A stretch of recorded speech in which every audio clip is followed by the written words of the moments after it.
Hey folks, today I'm going to show you my new paper computer game, Squids in Space, episode number 1, FrankenSquid.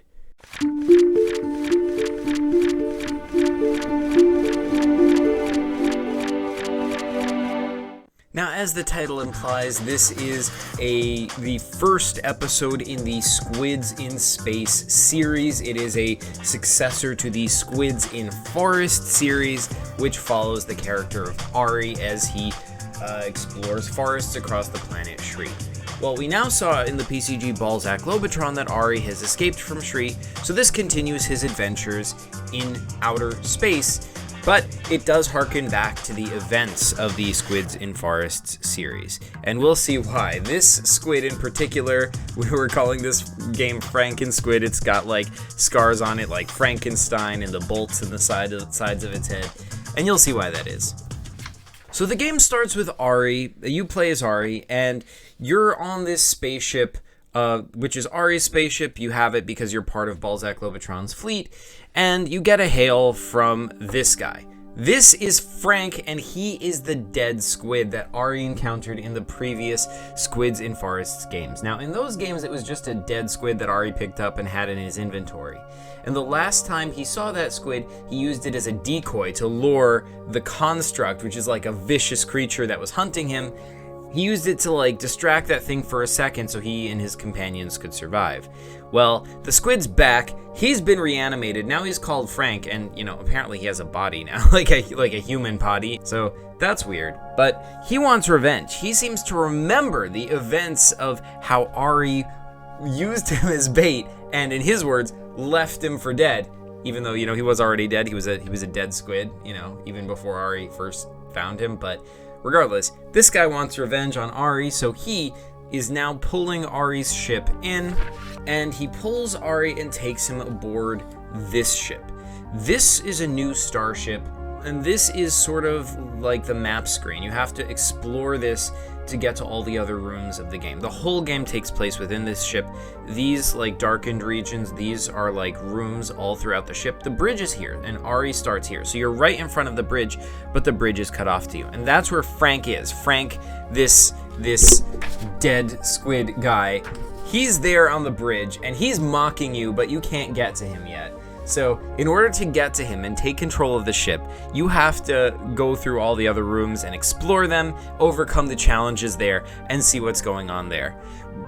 By the way, this ship is also transparent, so Ari can see right out through those walls into outer space, which is pretty cool.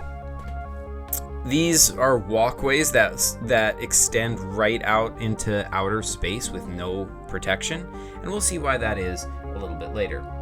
So we're going to go into some of these rooms.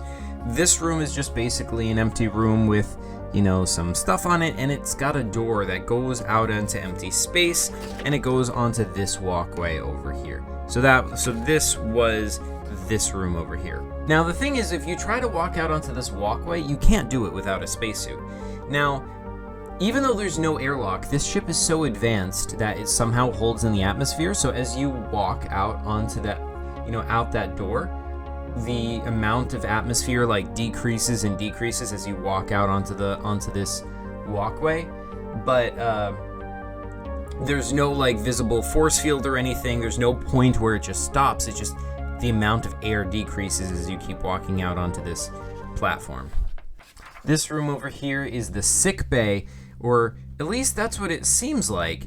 But it's got a display of Frank's biorhythm and what's going on with him. If you plug this cord into here and place these things on your temples, you can sort of interface with the subconscious of Frank and find out that there might be more to this story than we're thinking. All right? Frank, his subconscious doesn't hate Ari for some reason. So we still don't understand what's going on with that. This room up here is open to space. It's there's a hull breach, but once again, it's the same rule. You can step out onto the platform and the atmosphere just slowly decreases as you get further away from the ship. This guy is Fungazoid. Fungazoid is back, originally from Kurt's PCGs. He's been seeing a resurgence of late. He's kind of dancing, fungus dude. And he's friendly. He can help you out if you can persuade him.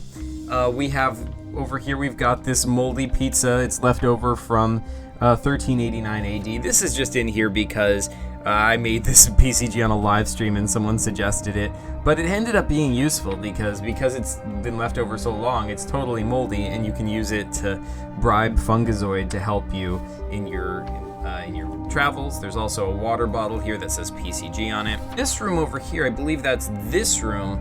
This is the room where you encounter this guy. Now, this guy is a Varks, originally from Epic Worlds PCGs. This particular guy has not appeared before, but his race, the Varkses, they are natives to, I think it's planet Gonda, one of the planets in the Shogun universe, and these are sort of like lawyery guys. So if Ari can like free this guy, he's solving the puzzle, then this guy will come with him and he'll help Ari on his quest. Because he's such a lawyer, he can use his lawyery skills to reason with people who are proving difficult. Now, if you go out this room and out onto the walkway, you can actually walk under the bridge. Ari never actually did this when we were playing the PCG, but here's what that screen looks like. You can walk out onto the walkway. And this walkway actually goes underneath the front compartment of the bridge. And you can't get into the bridge this way, but it's just kind of cool that you can like kind of peek in and see Frank doing his stuff. Now, if you start exploring on the opposite side, this room is basically just an empty room with this is a top-down view with a door that goes out onto this platform over here. Now here's where things get interesting. This room is a room where you have to work together with Arx the Varks, the guy we met in the other room, because only he's small enough to crawl into these shafts, but Ari has to stay out here to operate this lever. When he pulls the lever, it opens some doors but closes others. Like it closes a door here, locking off this key, but it opens this door to this key, as well as the door to let that monster out. And if this monster gets out, it starts hunting Arx the Varks. So Arx has to come in here and try to get all these things while not being killed by this monster, while Ari opens and closes the doors as needed. This room is a weird puzzle. It's just got a key on the ground and a square and a triangle. These will end up being keys to the final door. Now this room over here is locked at first, but you can get around behind it by going through this walkway. And if you come in here, I call this the Grape Room because these look kind of like grapes, but they're really floating spheres. They're not floating. They're attached to these like metal pipes or wires or whatever they are. You can replace one of them and something will fall out, but also you can take one of these and that's going to come in handy later when you need to throw it into this giant sphere at the end of the game, but we'll get to that. Then we've got this room, which is here at the bottom left over here. This is a weird environmental simulator room. On one side of the room, you've got a desert environment being simulated, and on the other part, you've got a forest. So here there's trees, here there's desert, and it just, bam. Like, if you step from one to the other, the temperature changes, the humidity changes, all sorts of weird stuff like that. Over here, you've got a cute little dinosaur. His name is Bob. Isn't he cute? Look at that guy. Look at that. Oh, he's so cute. Yes, he is. And he's friendly. If you can befriend him, he'll follow you, and help you out through the rest of the adventure. Over here, there's a keyhole that leads down to a secret room, and we'll see the secret room shortly. Once you've completed, most of the tasks on this side of the room, you can get into this room over here, which is this room. Now this room has a spacesuit, and really this isn't a puzzle at all. The puzzle is just that you have to step onto these shoes and then onto these footprints, and then the tube holding the spacesuit will open. Of course, you can mess around with it and try and get the spacesuit other ways, which Ari did when we played through this video in the live stream, which I'll link. But basically that is the correct way to get the spacesuit. Once you get the spacesuit, you will be able to walk out onto all of these platforms without needing air, obviously. So this is the secret room that you get to by using the keyhole that's in the tree in the environment simulator room. And basically this room just has a few cameos and Easter eggs. This is once again a top-down view. You climb down this ladder to get down here. Here's a bunch of Mercado coins. There's about 10 of them, which Ari can pick up and use to visit Mercado, which he did when he played through this game. Over here, this is like a mural of the tabernacle on the wall. Over here, there's a vial on the floor, and over here is a mural of JFK, because in the PCG universe, JFK was President of the United States in the 1990s. He's recently reappeared in Chris's PCG Anniversary Special too, so we'll see how that plays out, but this is just like an Easter egg of him.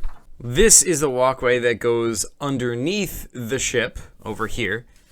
See, it's this walkway. It passes right underneath, and you might not notice it, so you might not want to go across here, but if you do walk across here, then you find there's this screen hidden underneath this part of the tail of the ship. And if you get here, this is just a simple puzzle. You have to have one of your allies stand on this pressure plate, one of your allies stand on this pressure plate, and then you can get this sphere, which is hidden over here. So finally, once all the rooms have been dealt with and you've obtained 2 spheres, you have to come out onto this platform and throw one of your spheres into this larger sphere. This larger sphere is sort of like hovering in place. It's not physically attached to the ship, but it moves with the ship as if it's a part of it. It seems to be the power source for the entire ship. So when you throw your sphere into it from this side, like, it starts shaking and like a shield goes up to prevent you from throwing another one in that way. So you have to go around and get to the other side and throw your other sphere in the opposite side, and that knocks out power throughout the ship. That deactivates the lock protecting the bridge, and then you can use 3 keys to actually access the door to the bridge, at which point you meet this guy. This is Frank. Frank is so mad at you. He hates you. He just wants you dead. So this is like built up to be like a boss fight, but it's not really a boss fight, because if you try to fight this guy, he just kind of like kicks you like weakly. He's like, If you fight him, you can overcome him pretty easily. If you talk to him, you might be able to sort of reason him, but a quick reason with him. You try to appeal to him and be like, hey, like, you were dead at the time. I was, ask him to try to remember how he got here, stuff like that. You can sort of start to get through to him a little bit, but it becomes clear pretty quickly something is influencing his mind. Now, these controls all around the bridge are not all that they seem. There are all these like blinking and flashing lights, but none of them have any markings on them, so there's no way to distinguish which is which. And if you try pressing them, you can't press them in. Like, the buttons will not press. So like there's no way to control these ships using the buttons. So the only thing to do is to, one way or another, knock out Frank, and it turns out that his hat is actually what's controlling him. If you take his hat, then he'll fall to the floor and convulse, and you get the hat. If you put on the hat, that's when you take control of the ship. But it seems, you see, that's sort of the twist at the end. That was the ship's plan all along. The ship wanted you to come here and solve all these problems and defeat Frank. The whole reason the ship reanimated Frank to begin with was in order to lure Ari here, because it needed something from him. It needed his mind, and now that you've put on the hat, it interfaces with you, and now it can finally complete its purpose. Power surges through the ship, and it fires forward through space, a beam more powerful than anything Ari's seen before. It tears a hole in space, and something is pulled through, like a space station, but with jagged edges. And that's my new paper computer game, Squids in Space #1, FrankenSquid. Now, that is the end of the game, but it remains to be seen how the story will continue from here. I might make Squids in Space #2. We might see what happens next to Ari. So let me know down in the comments what you think of this PCG, and if you want me to make a part 2, I will try and do that. But yeah, yeah, I mean, that's all I've got to show you for right now, folks. Thanks so much for watching. You folks are the best as always, and peace. See you later.